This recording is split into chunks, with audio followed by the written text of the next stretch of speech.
Welcome back to 20-somethings TV, the show for 20-somethings by 20-somethings. And if you're also returning from spring break and you're over 21, happy hangovers. I'm Justin, and with me as always are my fellow children of divorce, Lainey, John Dean, and joining us this week is our boy John Maddock. Well, jumping right into it, we got some news about TikTok. In our first episode of the season, we talked about UMG's ban of the usage of their songs, but now the entire platform is on the line. Let's take a look. The bill needed 2/3 of the House to pass, and it got that easily. Now it goes to the Senate, where it will likely face a tougher road. If signed into law, it would give Chinese parent company ByteDance just 6 months to divest TikTok or face the possibility of a ban on the app.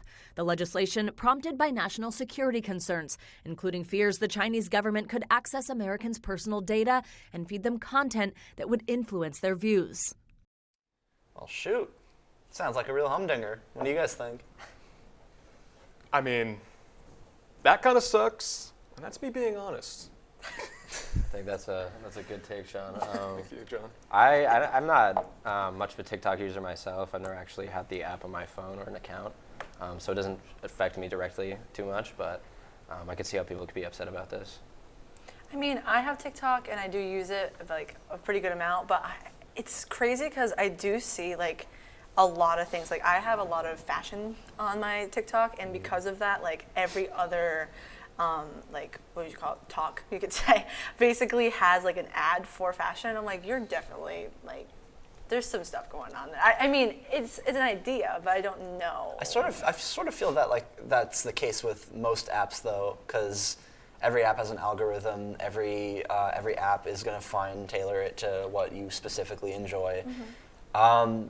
But I think they're more concerned about the parent company having access to all this data and possibly being able to send some silly messages. Maybe I'm not that tech savvy to like figure out the specifics of it, but like, I mean, if it goes under, do you think will you guys be upset, or will you guys find like some other alternative? He's not gonna be upset. Yeah.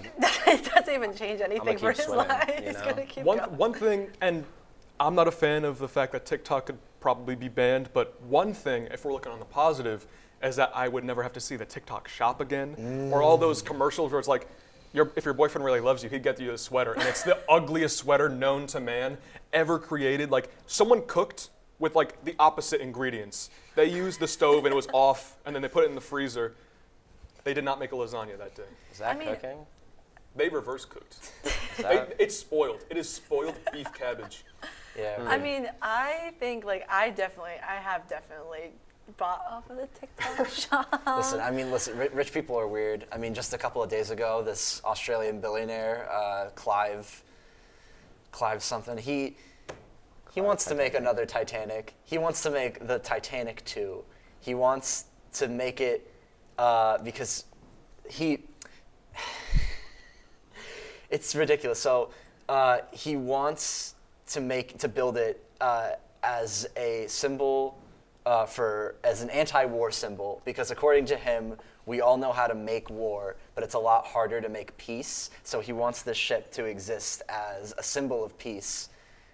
But that's the stupidest thing I've ever heard come out of your mouth, Justin. And you know I what? agree. I know it's not. But are you serious? I'm actually afraid of the ocean. Yeah.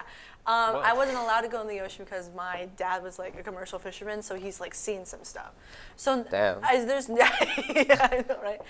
So now I'm like thinking, who in their right mind is going to go on that? Yeah, I mean, this is completely ridiculous. The Titanic, what in history has ever been worse than what happened to the Titanic? I mean, a lot of things have been no, I don't worse. think so, actually. I would disagree. I think it's the biggest tragedy ever.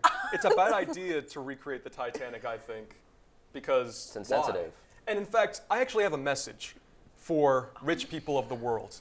If you're one of our 37 viewers, listen to me closely. Rich people, get a damn hobby. Stop going in the ocean. Stop making your own vessels. It's not interesting. No one's going to pay for it. And if they do, they're not going to have a fun time. Get a hobby. You ever play checkers? I play checkers. It's so much fun. Get a friend. You can hire some. Just get a hobby. Yeah. Money makes people do crazy things. Do you think our 37 viewers are all rich billionaires? I think Jeff Bezos is definitely 3 of them. I think we need more rich viewers, and we can sell more ads on 20 Exactly. something. Well, And then we can all buy Lamborghinis. Why don't you just get rich and then watch us? Well, I'm trying. What do you think I'm doing here? Right, yeah, this is the best use of your time if you want to make money. I'm about to take off. Oh, Okay. but yeah, no, money's a thing, man. Money makes people do crazy things. Like, so speaking of Neve Campbell, if we all know who that is returning to the iconic Scream franchise as her character Sidney Prescott. Not only that, but the writer for Scream 7. Sorry, but bigger than that for me at least is that the writer of the original trilogy, Kevin Williamson, is directing this one. Kind of like a full circle moment for him, but for me at least, and for hope, and for the rest of the world, it seems everyone is either bittersweet or angry because of the firing of Melissa Barrera. She was fired over pro-Palestinian comments, and they just did not hesitate with. There's a video here. It should explain it better. Scream 7 is back in production as Neve Campbell has returned to the franchise, and fans are pissed. Neve didn't appear in the 6th movie due to a pay dispute, but since then, circumstances have changed. Melissa Barrera getting fired over her pro-Palestine tweets, and Jenna Ortega exiting soon thereafter has pretty much given Neve the ability to write herself a blank check to revive the franchise. Neve went on Instagram this morning to say this about her return. Hi all, I'm so excited to announce the news. Sidney Prescott is coming back. It's always been such a blast and honor to get to play Sidney in the Scream movies. The fans are not forgetting about the controversy surrounding Barrera's firing and Jenna Ortega's exit. Are you going to be watching Scream 7? Yeah, so like as a fan of the series, it's amazing to see Neve return and Kevin in the director's chair, but like even more than just the firing over her comments, I still think that both of their stories were unfinished. Well, not unfinished, but they were left on a note that they could have been continued, even with the return of Neve Campbell. I don't know. If you guys were running a massive film franchise and you just fired your lead star over some words, like, I mean, would you do like what? I don't have the most to say, so I feel like I'll go first to let other people have their time. I've only seen Scream 1 and the first half of the second one on cable, and I like those movies, and I think Neve Campbell's awesome.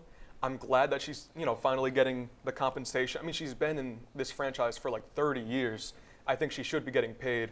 I'm not too knowledgeable on that topic, so that could be for someone else, but I will say I hope that she's also concerned about the scripts, because especially with horror movies, when you get up there, it starts becoming harder, especially when you have basically the same villain, to create like a good story. And so I'm not saying she is, I'm saying I hope, as well as money, she's also worried about the script and if it's serving the character well. Even then, I don't. The script hasn't really been the issue with these films. It's more or less like the canon. Well, and with Scream 6 was mainly just about like tying up like the rest of the loose ends of the franchise as a whole. But there's one that, and if you're a fan of the franchise, you know what I'm talking about. So I feel like that's the only thing they're going to do for this movie, and I think that aside from Neve's return, that's going to be its selling point. I mean, are you guys going to... I think this is more of a power move for Miss Campbell, because honestly, she left because of like the fact that she was not getting compensated, and then it was like a power move, and then next thing you know, they recasted her. They basically she left, the woman that they recasted her with, and then she came back and she was like, well, now I have all this fan base because you lost them, and now you can pay me what I deserve. So it's a power move, and it's a win for women. Yeah. I don't not disagree with it being a power move for women, but I think it's just another example, or glaring example at least, of the reoccurring themes that we shouldn't really look up to actors and actresses as much as we do. We kind of put them on a pedestal, but when it comes to moral obligations like this, Free Palestine, by the way, it shows that they're a little spineless when it comes to this. When the bag comes in, that all the activism goes out the window. Agreed. I just think it's kind of annoying. Agreed. Yeah. Well, that's going to do us. Well, that's going to do us. I hope not. Well, that's going to do it for this week's segment of 20 Somethings. Thanks for watching. Stay 20. And if you're already 20, breathe in through your nose and out through your mouth.